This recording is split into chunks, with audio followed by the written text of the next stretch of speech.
Welcome, everybody, to the Experience Economy podcast. My name is Bryce Ebling. This is where we talk to brand and marketing experts about the massive transition that we're seeing in the marketplace today, moving from product and service businesses to more of an experience-based economy. Everything from technology or machine learning, IoT connected devices, hyper-personalization. These are all various elements that are changing the way we communicate, the way we create value for our consumers, right? We're going to talk through these provocative challenges with our guests, find out from them what they think companies need to do to answer this challenge, what they're doing personally or they're doing in their industry, in their company, to engage in becoming an experience provider rather than a product or service business. Today, I'm excited. I'm honored. I get to introduce Paul Pickett, Chief Development Officer of Wild Birds Unlimited. Unlike many of our guests in the past, Paul pretty much grew up with Wild Birds Unlimited, having begun his franchise career there. Franchising's no joke, though, guys. It's an industry where you either sink or swim, and Paul has definitely soared. He's been a major contributor to their growth and their success over the last 30 plus years. I believe you're coming up on now 350 locations in Canada and the U.S. That we actually have 350 open with another 10 in development. That is awesome. I mean, that's an incredible accomplishment in and of itself. I mean, the growth, let alone having been with the same company for the last 30 plus years. I mean, on the surface, that's a true testament to your culture. Congratulations. Paul, welcome to the Experience Economy podcast. Did I miss anything? No, you hit it. Thank you, Bryce. It's an honor to be here. And I just thank you so much for the invitation. Absolutely. Wild Birds Unlimited is a retail business. You sell things like bird feeding and bird watching supplies, houses, feeders, food. Yeah. So in theory, sounds like a pretty easy business model, pretty simple business model. You and I know better than that. Yeah.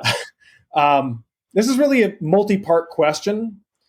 But first, what I want you to do before you get into the question is really tell us about Wild Birds Unlimited. And then what I want you to do is explain to the audience what problem are you solving? And from my perspective, that comes from at least in two different areas. One, you're a franchisor, so your customer is the franchisee. Two, your franchisees have customers, and we haven't even gotten into whether or not you guys do area development or regional ADs or anything of that nature. So if you can tell us about Wild Birds Unlimited, as well as what problems you're solving in various aspects of your business model, that'd be awesome. Yeah, absolutely. Be glad to. So, yeah, we are traditional brick and mortar retailers. We now have a full omni-channel online store that each and every one of our stores has their own individual online store. So we're really keeping that relationship between the retail consumer and the individual franchisee strong. We're not getting in the middle of it.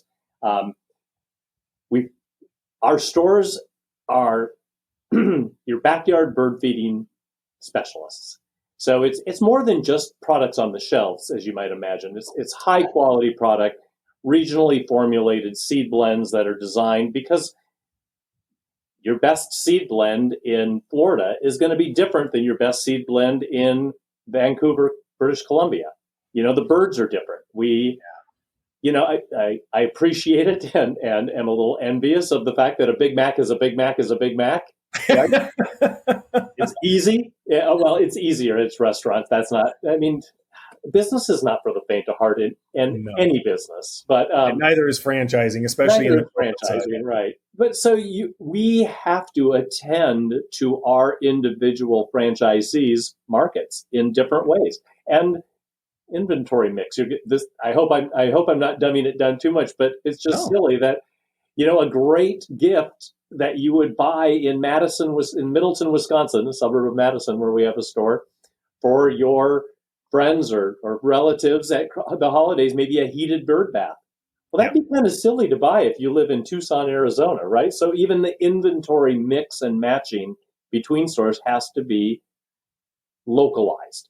Right. Marketing has to be localized. But our stores are the place where you can come and, even within a market, you have got to, I mean, even within Boise, where you live, are you in a condo with a very limited opportunity to have the placement? How are you going to hang your feeder? What kind of feeder are you going to have? Do you have to deal with a mess potential, right? Because you have a downstairs neighbor because you're in an upstairs condo versus you are in the forest or you've got a wide open, maybe you live in a new subdivision. And so you really need that interaction. So our franchisees, and more importantly, their teams need to be educated on how to locally customize that for each and every one of their customer visits. So, and I'm going to apologize for 1 second and shut down something that was making noise. You're good. It didn't want to shut down. It didn't. Well, hopefully it will. First world problem. It's okay. Yeah. Okay. Great. Yeah, and we're learning a lot on this whole remote stuff, isn't it? Aren't we? So that's what the stores do. Bird food is king and royalty in our business. That is the consumable. That is that product that customers come back time after time to replenish, and then our job as owners and team members are to help people really understand the variety and the breadth of what they can attract to their own backyard. I mean, we sell birdseed, literally. We sell other bird feeding products, bird food products, cylinders, mealworms, suet. We sell feeders. We sell an array of nature gifts, the hanging hardware. But what we really sell is joy and connection and that opportunity to be in a community of like-minded people who love nature and love to share that passion and engage. And man, the last year has been a very special year, and without diminishing the incredible challenges and the personal pain that so many people have experienced in the last year, we have been a bright spot in a very gray, cloudy world. So that's what our store owners do, is provide that. I've been in and around franchising for the better part of the last 20 years. So you've got about 10 years on me. I've been a franchisee. I've worked at franchisors. I've been on the supplier side. I love franchising. It is a really complex business model. With regard to customer, I'm going to use the word stakeholder a few different times in various questions. And the reason for that is because customer is subjective, right? Depending on who you are and what role you play, especially in a complex business model like franchising. Yeah. With regard to franchising and stakeholders, you have retail customers. They engage with the franchisee. Sometimes if they have a bad or a really good experience, they're going to engage with the franchisor to tell you what a great job that franchisee is doing. You have franchisees that engage with you and your staff. Oh, and then there's your staff at the corporate office. And just so that I can be correct, you guys don't do an RD model, right? Area developer model of any kind? We do not. We do have about 30% of our stores are under multiple unit operation, most of it two, but we have owners with 4. Right, but you don't have regional developers or anything like that. Okay. We do not. I just wanted to make sure because that gets even a little more complex. Makes it more complex. Yeah, exactly. So if I say stakeholder, feel free to answer in whichever way you want in that particular instance.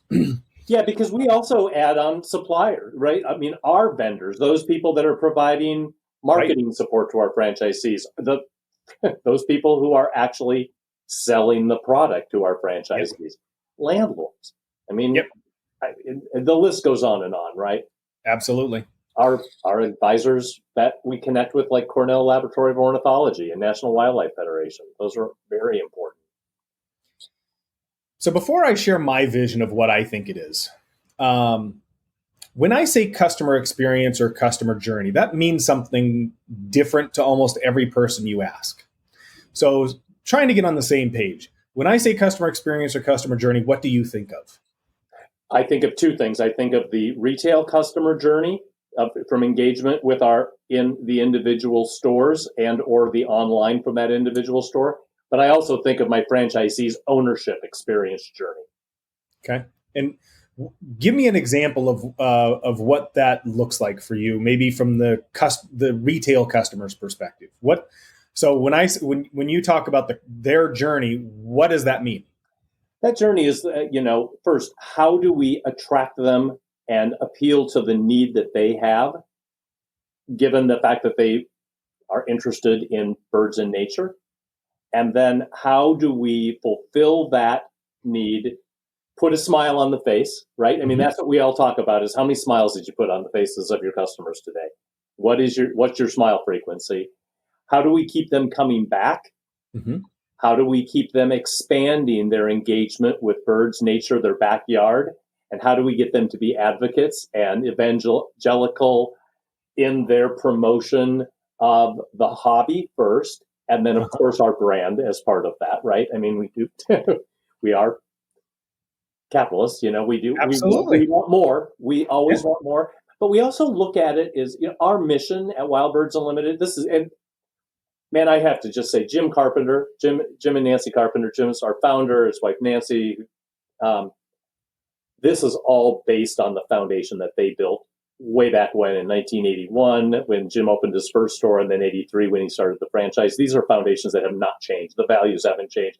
And the mission is we bring people and nature together. We do it with excellence. It's a great vision. Excellence part's a little bit of a brag, but it's also, it's aspirational. But we tell our franchisees, if you're not trying to bring all the people and all the nature together in your market, you still have opportunity to grow. Yeah. So we do push it, and the more you give, the more you get. It's a very karmic business, as they say. What expectations do your stakeholders have of Wild Birds Unlimited, and why? They have an expectation of transparency in decision making. They have an expectation that we are going to be supporting them and be thoughtful of supporting them. And you have to take everything into consideration, right? So, and you're talking about the franchisee for. I'm talking about the franchisee, yeah. We want to support them. We want them to have good margins, but we also want to make sure that those margins, everyone has to win. It has to be at a reasonable price for them, but those suppliers have to have a sustainable business too. Right. It has to be a reasonable retail price because you want to engage with the customers. And so overpricing or underpricing, neither of those things are wise moves. So how do you manage everyone's win-win into consideration? That's actually a really interesting thing when you're talking about customer experience, because most people don't bring up margin, what I will refer to as margin management. Yeah. And in franchising, the thing that I've noticed over the years is franchisees would much rather you tell them what they need to charge than try and figure it out on their own. And I don't mean that across the board, but I mean, it's in my personal experience, it is a very frequent question. What should I charge for this? It is a frequent question that we get too. Okay, well, at least I'm not projecting. Yeah. So when it comes to that, how do you help franchisees understand? For instance, we work with a brand, Annex Brands, and one of the things that we build for them is a very robust, or they leverage our contextual analytics.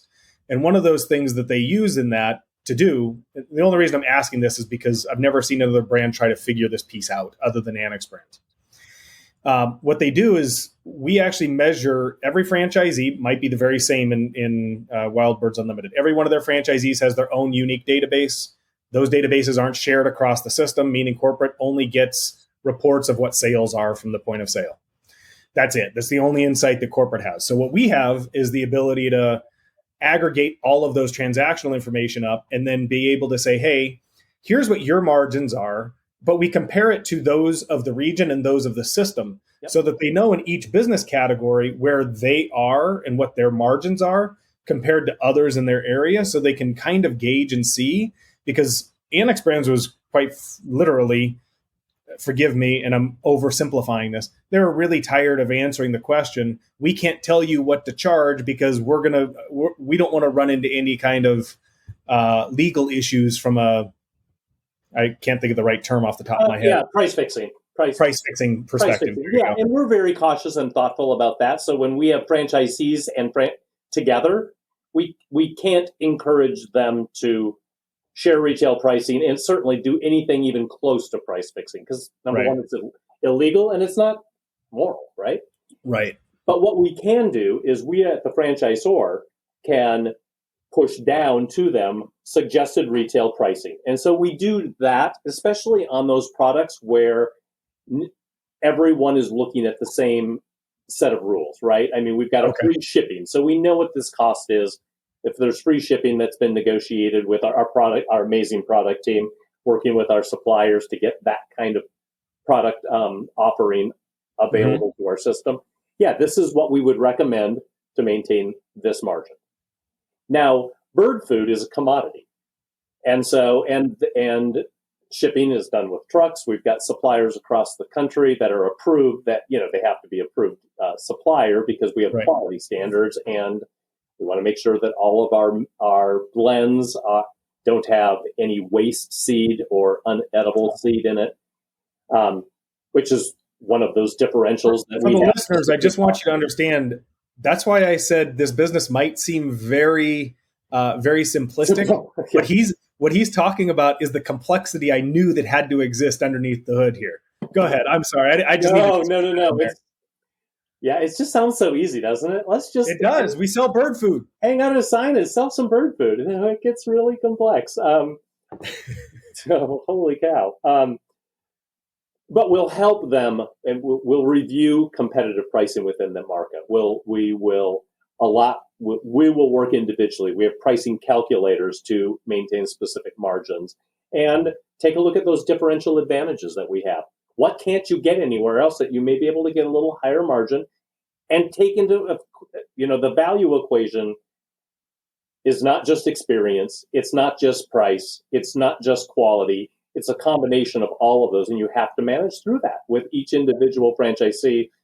And that is what our product department, then via the individual franchise store owners, coaches, we've got this great coaching support team, but they can help our franchisees manage through that.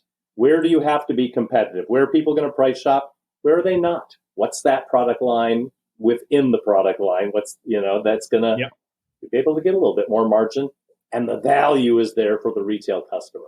We actually started we have a vice president of retail concepts who's managing through those departments that really what they do is customer facing.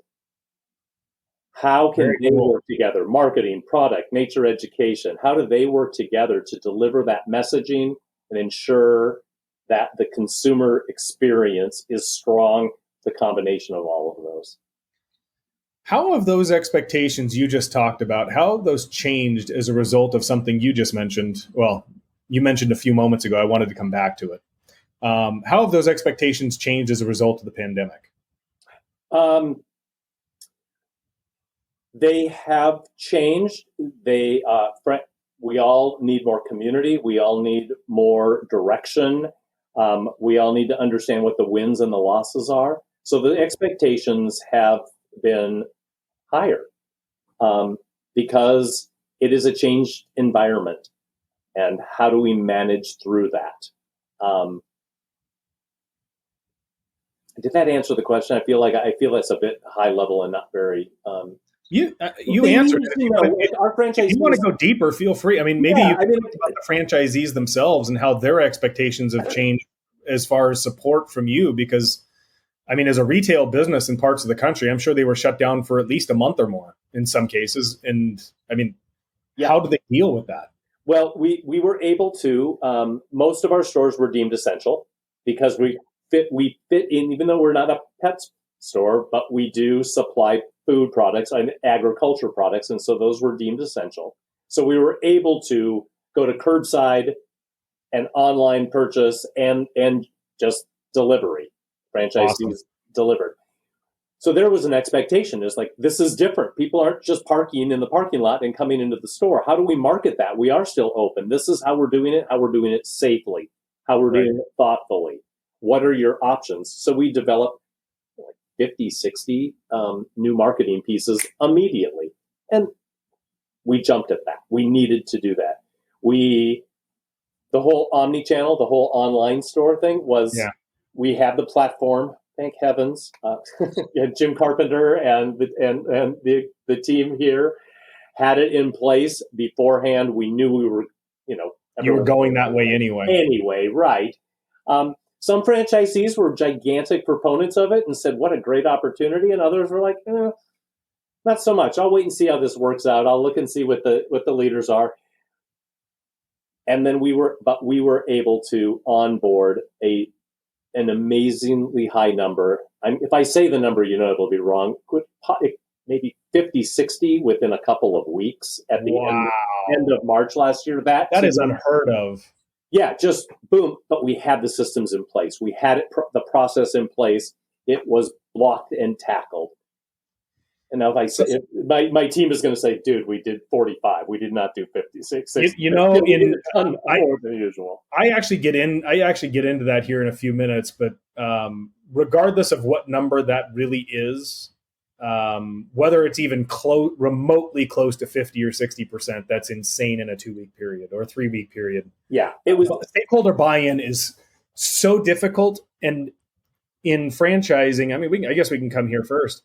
And in franchising, it is exponentially more difficult because of the unique characteristics and challenges of franchising, because you have your executive team. Obviously, you already had the buy-in for the online system because you guys were already working on it. Yeah. But you have your executive team, you have staff members, you have, these things called franchisees, who are independent business owners who aren't the entrepreneurs. They're more intrapreneurs from my perspective. Then you have the franchisee staff who you really have to get buy-in from, because otherwise it's just not going to go anywhere, right? Because they're that vehicle to educate the consumer. So when I think of stakeholder buy-in, I'll come back to some other things in just a moment, but since you touched on it, when I think of stakeholder buy-in, tell me what that's like in a franchise concept where you go from an idea and you got to take that idea to actual fruition. What does that look like from a buy-in perspective? I mean, you talked about, doesn't matter if it's 30% or 60%, in a 2-week period in a pandemic when franchisees' heads are anywhere but something new, that's insane. Yeah. It starts with an idea. It starts with getting buy-in from the executive team. And that idea may come from the top or it may come from the bottom, and which is one of the great pieces of our culture is we like the ideas coming all the time. Now, you have to deal with bandwidth, right? And you have to say, yeah, that is a great idea, but not a great idea right now because we just can't do it. Right. And then you test it, and then you test it again, and then you alpha test it, and then you beta test, and you do the slow rollout, and you manage through the process. You make it as easy as possible for your franchise store owners to implement it. And you do your very, very best to think of every single one of the arenas in which it's going to have to be managed. So it's like, we'll just take the online store, right? You've got to have marketing because you've got to have product pictures. You've got to have technology to make it easy. You've got to have video presentation. Then you have to market that store to the consumer. Then you have to figure out how the store is going to process these individual orders as they're coming in and take care of their walk-in retail customers. You didn't even mention any of the supply chain that goes into that, or the shipping, or the accounting, or and setting up the shipping accounts and doing all of that. Yeah, the manual's big and thick on how to do insane. it. But you just do it. You do the best job. You listen as closely as you can to every single one of the opportunities to make it better. And then you share the results, right? Then you've got the data analysis so that you can reach back out to say, this is why this works. So how in this process, and it's not perfect even yet. Just so you know. Because it can't be. The way our brand is, we have an array. This is I have to tell this quick story. Yeah. So there are certain products that are sold online. So our franchisees can pick and choose from this long catalog of the products that they sell online. Okay. So not everything. They can't order from, they can't have a local supplier take a picture and put it online, because that's just, you have to be careful with the brand, right? Yep. So it was a little harder for consumers to, I want to do a woodpecker box or a hummingbird setup for my mom for Mother's Day. So, but you'd have to hunt and peck into the hardware to get a pole and go over to the hummingbird feeders. And then there's the ant trap. This is all true stuff, but it's kind of. So we started these joy boxes, share the joy boxes. So it was one package with a number of products that would all be complementary together to getting those up online. So our franchisees, especially last year when stores were closed and people couldn't just come in and window shop, we would have to put it together and make it into a one unique shopping SKU. That is really cool. Yeah, and it was hard. And have the boxes developed and make sure that everything fit in there the way we thought they were. And, I get it. How do you know, in this process of stakeholder buy-in of franchise advisory councils and staff and franchisees and corporate staff, and how do you know when someone just gets it? You listen to what they say and you listen to the questions that they're asking and how deep they're going down in with those questions. And then it's pretty clear. You look at implementation efforts. You've got your early adopters, right? And those are the people that you go to say, hey, this is worth it. And they make the risk reward decision, right? What's the ROI on testing this and trying it? And what are the benefits to being one of the early adopters? And then you collect data. And then you also know that there's going to be people that won't do it until they're forced to do it. And you do your very best to motivate. And the best way to motivate is to understand what it is that's stopping them from moving forward. Right. So really asking additional questions, diving deeper and listening, doing less of what I'm doing, which is blah, blah, blah, and more just ears open. What kind of questions are they asking? But we get to ask you the questions. That's why you're talking, so we can listen and learn. And so just understanding what that is going on in their minds to then help decide what information would be helpful to them to get them to where you would together like them to be. You used a really interesting word that is rarely ever spoken outside of brands like McDonald's, Massage Envy, Burger King. Massage Envy is probably the smallest of the brands that I've ever seen use this word. Force. Are the vast majority of your programs at some point required adoption then? Some of them are, yeah. Okay. Yep. How do you make that determination? Well, we might make sure that those are the right things. Number one, we make sure that they're very properly vetted. And we look at what it means to have variability from store to store and how that impacts the consumer, the brand reputation. Yeah. And that actually is a good transition. To allow it or not, and then give people ramp up time, ample communication, and ample time to join on, hopefully their own. Right. Before they decide to do it. That actually is a good transition because I'm going to go back. I had you define customer experience, and now I'll define what I believe to be my personal definition of customer experience or customer journey. And that is, the customer journey is a culmination of every real or perceived interaction that a consumer has or does not have with the brand from their perspective. That's good. Because real or perceived. Well, real or perceived, and here's why. I'll use an example that has absolutely nothing to do with Wild Birds Unlimited, but that everyone listening can relate to. Take Domino's, for instance. They sell pizza. Pizza's easy. You've got delivery. And I say easy in the same vein that I said how simple your business is, right? One of the biggest challenges that Domino's has, and I say Domino's, it's the proverbial Domino's, doesn't matter who it is. If you do delivery, one of your biggest challenges is in what happens when a consumer has a delivery that's 45 minutes or an hour later than when it was promised. And more often than not, from a brand perspective,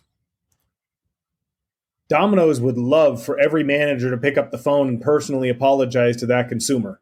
Yep. It's impossible. Well, it's not, but for all intents and purposes, it's impossible without assistance in some way, right? And so normally what will happen is one franchisee will maybe have a general manager send an email. A customer calls to complain more often than not, and that's how that particular issue is resolved. So perception from the customer's perspective is, I was slighted.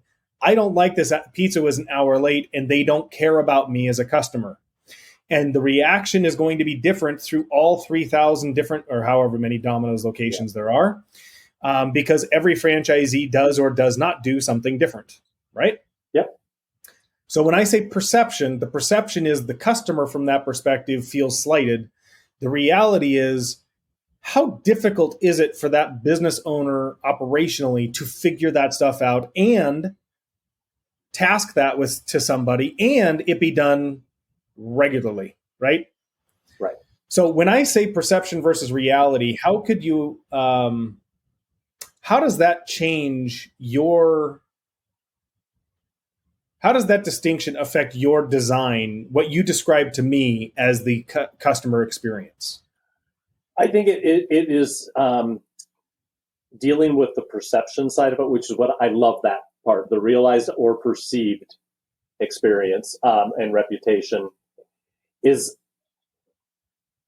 training those people in the front line, whether that's the owner, the manager, the franchise store owner, the franchisee, this manager, their team, what the proper expectations are, and having that be consistent through the lifetime of that business, and from franchisee to franchisee, state to state, province to province, and making sure that you are very clear in setting those expectations, making sure that you're packaging. I mean, a classic example is squirrel-proof feeders. You know, that's a big thing, right? People want to feed the birds, but they don't want the squirrels to eat all the feed. And making sure that we talk about what squirrel-proof really means. What, you know, the resistance, the fact that nature is nature and it is variable. And you can, you know, we sell this great product that's hot pepper, capsicum infused seed and these cylinders. And the squirrels don't like it because it's spicy. But there are squirrels that will actually acclimate to that. And so it may not work for everybody. And how you, during the transaction, making sure that the customer acknowledges this and understands what the next step is if it doesn't work for them. And so I think it's really about Jim Carpenter told me early on in my career, back in 1989, I had a full head of hair and no wrinkles. And so did I at the time. Yeah, 20 pounds, well, maybe 10 pounds thinner. And under promise, over deliver. Right. And make them happy. Put the smile on the face. Be reasonable. And invite them to be reasonable, too, in a way that will appeal to them. So I like to think of managing the customer experience from a perspective of managing the exceptions, not the rule. Because everything you've talked about at this point has been the rule to customer experience, right? Which is what that's what we want to do. And for the vast majority of our day, we all do the same thing. You know, the repetitive actions that we have to do every single day, they get done. But things slip because we're all busy. We all have more to do in a day than can actually get done. And so being in a franchise, this is kind of a variance on what you had just said, but I want to dig a little bit deeper. Maintaining a consistent customer experience, especially in franchising, is really challenging from store to store because each owner has control of their operations. They're licensing a business model from you. They're not licensing you as their management team. Right. We're not their boss. Right. Now, unless you guys are different, considering that the brand itself owns the actual customer record itself, meaning they can't just up and walk away with that customer. The customer belongs to the brand. Yes, it belongs to that franchisee while the license is current. Yep. What steps have you taken? Are you taking? Or are you considering to take to alleviate as much of those arbitrary, and it's not really necessarily arbitrary, just more repetitive decisions that have to happen day to day in a franchisee or their staff members' activities? What are you doing to alleviate the stress and all of those decisions that have to be made? Well, I think one of the most important things is to collect the information, the responses from the consumer, right? Get those customer surveys in. We use a company, SMG, Voice of the Customer platform, to understand the smiles, to know when things have gone well and to celebrate those wins. And when it hasn't been great, to then be able to communicate back to figure out how to alleviate that not great experience in the future and give the franchisees, we're not the employer here. Right. They're the employer, giving them the tools to implement this base standard of what that experience should be, and diving deeper and deeper, getting more and more of our franchisees. This is one of those, mandates that's happening by the end of this year. Every one of our stores has to be on this platform so that we can collect this data. And it also then provides us input into that retail concepts team to what is important to those customers so that we can identify what those expectations are and fill them, in some cases, in advance of them even knowing that that's what they want. What platform did you guys move to? Just out of curiosity. We use SMG, Voice of the Customer. Oh no, I'm referring. Sorry, I was actually referring to the point of sale and online ordering system. Okay. We designed our own online ordering system. Good for you. Yeah. Yep. It was just too complex. We could not find an off-the-shelf product that really accommodated our loyalty program, and the fact that the consumer, you're in Boise, we want you to shop. I mean, you get to shop wherever you want, right? We're not in charge of that, but the most obvious place would be to shop at the Boise store, right? Because they're going to have the best product assortment for Boise consumers, and so we did our own there. Now the customer survey and the customer response that we use SMG. That makes sense. Company. We're thrilled with them. How do you measure the success of delivering on this experience promise? Well, from a franchisee, I mean, the key, there's the KPIs are from that survey, but the big KPIs, of course, are top line sales, repeat, number of transactions, number of repeat transactions, average ticket, dollar, there's all of those into profitability. Those are the standards. We have a how did we do culture. We use Franchise Business Review to do a franchisee satisfaction each and every year. I'm very proud. Number 2 out of all the brands that they surveyed last year, and we've been in their Hall of Fame as long as that has been in existence. Congratulations. That is awesome. Yeah. Well, we do our best. We're not perfect. We have room to grow, right? We could be number 1. But we want to know. We want to know, how did we do? We have this actually in our part of our customer experience training is the 10 touch points. We have a person in charge program so that there's always one person who has institutional authority to be aware of what's going on the retail sales floor. So they are they're checking. And so if they go to the back room to grab something, the UPS delivery comes, and they're the first one, they hand off your PIC to another employee on the. So you're in charge to make sure to have that sort of all eyes, all ears, making sure that Bryce doesn't roll in and, Sam is talking to another customer and Kathy's talking to another customer, to make sure that somebody is going to greet and welcome Bryce in within that appropriate amount of time. Have you guys ever, are you familiar with Jocko Willnick? I am not. I might be pronouncing it wrong.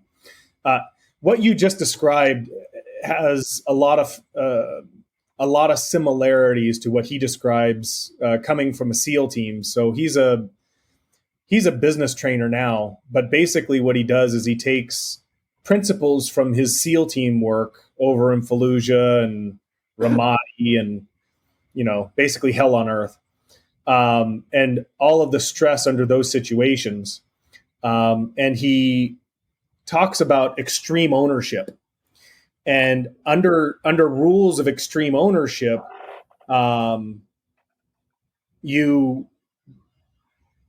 individuals take ownership of their role and as much as they can, because under principles of extreme ownership, the more people accept responsibility for things that are either in or outside of their control or sphere of influence, but that they can control rather, yep. The better the business itself is prepared to deal with its customers and provide for the customers. Right. Great book is series of 2 books. And what's interesting before you comment on that is he goes into, here's what happened in Fallujah. Here's what I learned from it, or from this particular op. Here's what I learned from it. And here's how you apply it in business. It was an amazing 2 sets of books. You'll have to shoot me those in an email. Absolutely. Yeah, I would love to read them. Right. I mean, decision by committee never works well. Yeah. So as simple as greeting a new customer who's entered onto the retail sales floor. If you're like, everyone needs to be on board to watch that, to make sure it happens each and every time. Well, if everyone is in charge, no one is in charge. Right. So you need somebody in charge, and hopefully that person never has to say a thing all darn day, right? The whole shift that they're on the PIC, they don't have to worry about it because everyone else is just on it naturally. And we have the training programs in place for our franchisees to be trained on it, and then they can use those same materials as they so desire to work with their staff, so that they know that customer experience is going to be consistent each and every time. And it's, the interesting thing is when it's usually the best is when you're the busiest. So it is when you have a slow time and people start doing all of the other myriad tasks that are required to do, and they get distracted with dusting a display or restocking, and then the customer, that's what's in their brain right there. They're not as quick to engage and not as quick to assist. So, but our franchisees, they're passionate about the hobby. They're passionate about sharing the smiles and the joy. They're passionate about growing their business. Yeah. They do such a good job of this. We are very, very, I say fortunate, but it's fortune by design that we have brought in together this amazing group of franchise store owners who have bought into this whole thing and are really committed to delivering that process. Because what happens is then those customers share the news. I just had, this is 2 days ago, I shared it on my Facebook. Somebody went on to this, a Facebook group that we manage that's a bird watching, bird feeding group. It's like 4 paragraphs about, this is a guy who lives in New York City, not big bird feeding contingents there because there's no backyard, but he feeds on his fire escape. He travels out to our Paramus, New Jersey store and gets his stuff. He has a niece who's kind of challenged with animals, who lives in Orange County. She wanted to get some help. He called out, he looked and said, it was like $32 to send us a little bag of birdseed. Birdseed's heavy. I'm not going to do that. He called out to our Orange County, one of our Orange County stores in Huntington Beach, talked to the owner, described it. And he's like, well, how could this happen? And our owner, his name is Jonathan, said, well, this is how it can happen. Just buy it and I'll deliver it. And he's like, well, okay, how's that going to happen? He's like, I will deliver it. And this guy put a picture of the delivery, beautifully packaged with a handwritten note about so excited. And he's like, that never happens. And that's what Wild Birds Unlimited does Awesome. to the retailer. We just do the stuff that never happens. We don't go that extra mile. You know, I actually moved about a year ago from San Diego to Boise, so I'm very familiar with the traffic that exists in the Huntington Beach area. And for a owner in Huntington Beach to go out of their way when it might take 45 minutes to go 2.5 miles is really above and beyond. I'm sharing that not for your edification, but for listeners who don't understand the traffic patterns that can impede something like that. Yeah. It really is going above and beyond, but it really is even more so than what's in their minds, because I mean, I don't even like going out. When I lived in San Diego, I didn't like going out and driving 3 or 4 miles when I know if I get hit on the freeway, it could be 10 minutes to go that 3 or 4 miles, or it could be 45 minutes.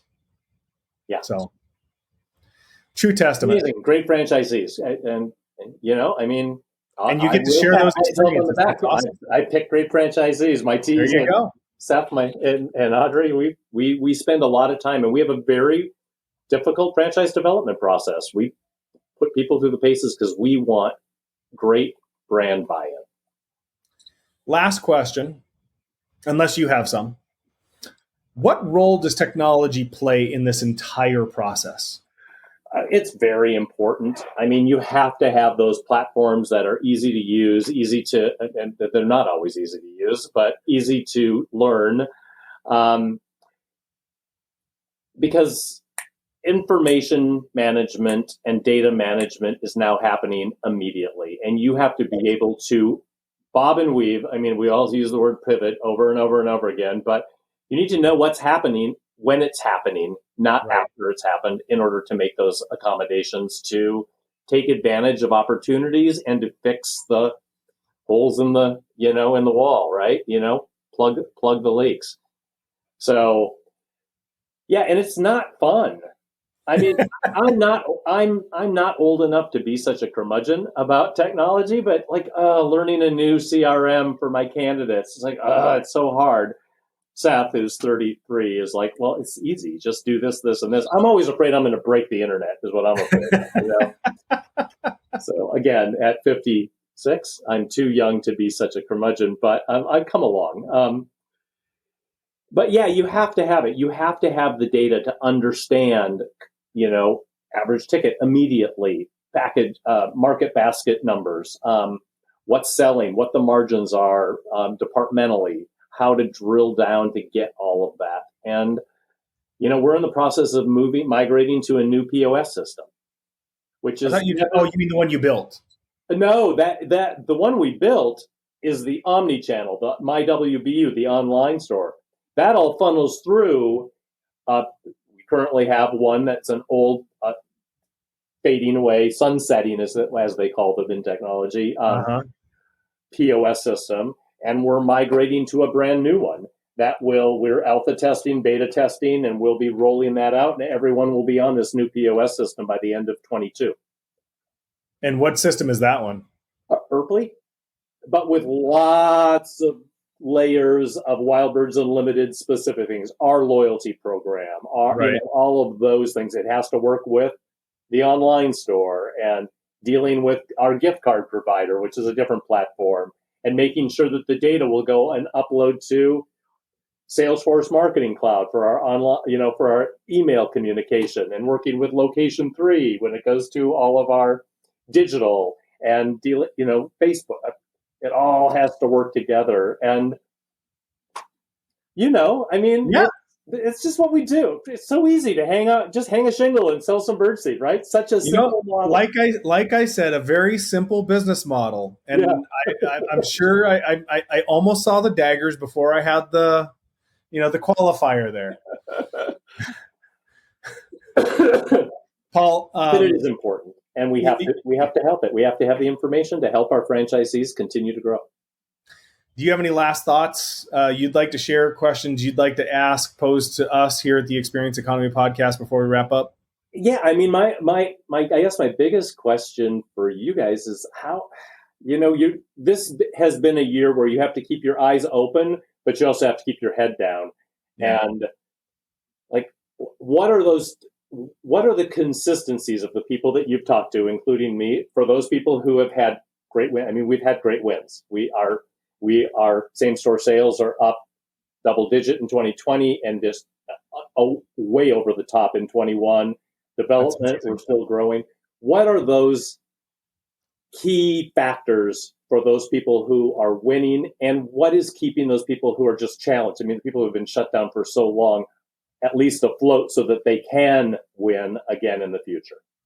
So I think the ones that are winning are recognizing that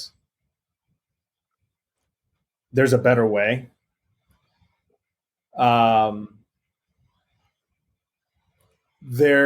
Information is, having data is one thing.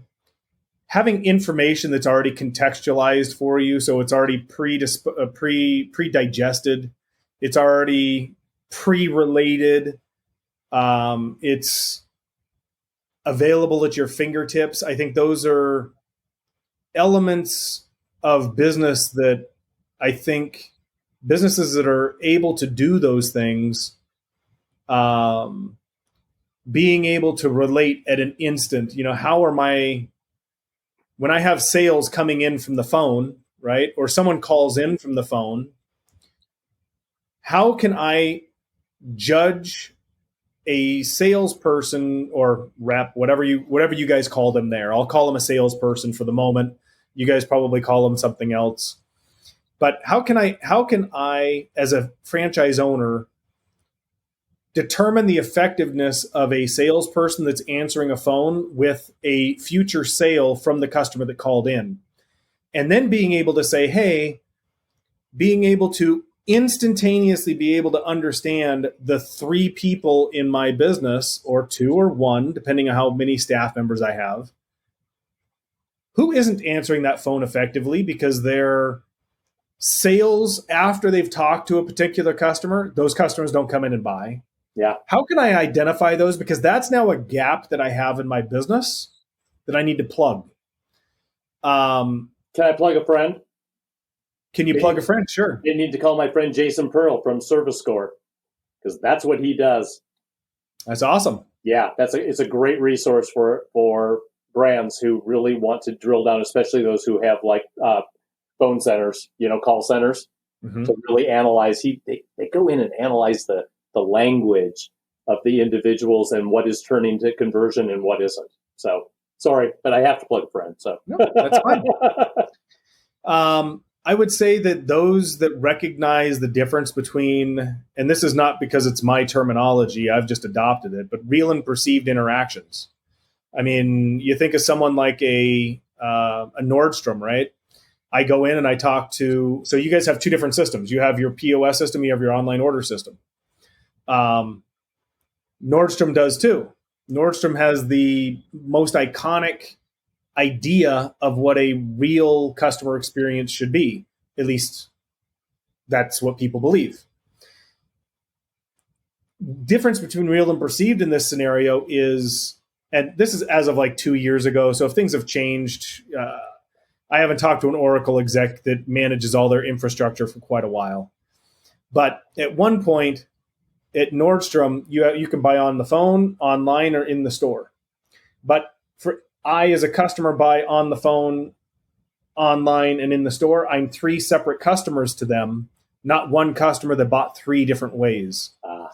And that creates a huge gap between real and perceived. Yep. And, it's a real eye-opening experience. And this is not to plug us by any stretch of the imagination, but it's an eye-opening experience when businesses who manage 10, 20, 30 touch points in the customer experience, and we come in and we do a customer journey roadmap exercise. Now, we're not doing anything we're not identifying anything the business doesn't already do. or should be doing, all we're doing is putting it on paper. And what is currently 10, 15, 20, typically 10 or 15, maybe 30 in a really well-adjusted company, we typically find somewhere between 150 and 300 touch points that really should be managed, not 15 or 20. And that's the difference between real and perceived. Yeah. That I think answers your specific question. No one asks a great question like that before, so I didn't know how to answer it without injecting, me into this or us to some extent, because it has nothing to do with us. I mean, we're good at what we do, but understanding what is the best way for me to put this? Understanding what I don't know is the biggest challenge in business that people are trying to figure out, especially because of the pandemic. We're just experts in customer journey with regard to helping you identify what you don't know, or that you know, but it didn't click, I guess is the best way to put it.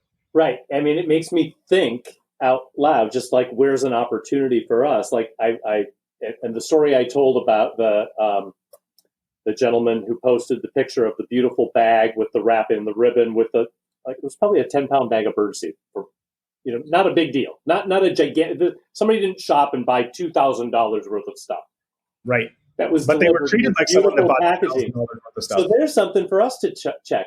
What does it look like when the consumer gets a delivery when they open up their door? Yeah. Is it just piled on the thing? Is it half wet? Is it hanging off of the step or the stoop? Has it leaned up and knocked over a potted plant? Or is it this beautiful bag set on a bench that's clearly 4 packages in a lovely thing? There's a great touch point that I don't know that we test that. I don't know that we track that. What does the customer think? Right. When they get the delivery? Because we do check that when we're in the store, right? The sales associate is in front. You walk out, you deliver it, you carry the birdseed to the trunk because it's heavy. But do we do that on the shipping and personal delivery? I don't know that we do that. Another great area to look at is, I just had it in my head. Please don't forget it. Customer education. I mean, it's a really undervalued aspect of customer journey. Customer buys a certain category of product, and having content that can be delivered to that consumer surrounding not what they bought, but surrounding how others use this category of product to enhance their life. Hey, you bought, I'm going to pick a really random thing. You bought something that attracts these birds, and guess what? Bears come. Okay, in this particular area of the country, be careful of doing this if you don't want these kinds of animals or something to detract from you, right? Yep. Your concept of, I think you called it anti-squirrel management or squirrel resistance. Yeah.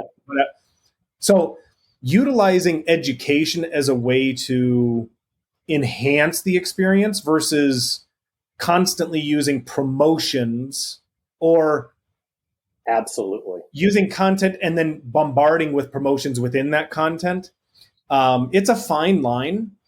And I think, companies are becoming a lot more aware of that. And I think that's the difference that we're seeing in product and service companies versus those that really see the value in experience and journey economy.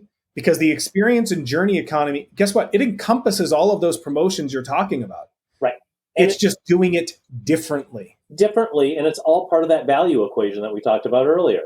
And guess what? It's all about perception. Yeah, exactly. Because perception is reality. Right. You've just bought a hummingbird feeder. Did you know that you also may get Orioles? And we do have Oriole feeders too. And you know what I mean? It just expands the opportunity for the customer to experience joy. Yep. And then joy gives you a smile, and you're winning on your smile meter. Absolutely, 100%. So this about wraps it up for the experience economy today. Thank you. Can't thank you enough, Paul, honestly. for taking time to share your experience, impart your wisdom. I mean, 30 years with one company, that's insane. But imparting your wisdom as we're transforming from product and service companies to an experience-based economy focused on nothing but delivering the ideal customer experience. And for the Experience Economy podcast, my name is Bryce Ebling.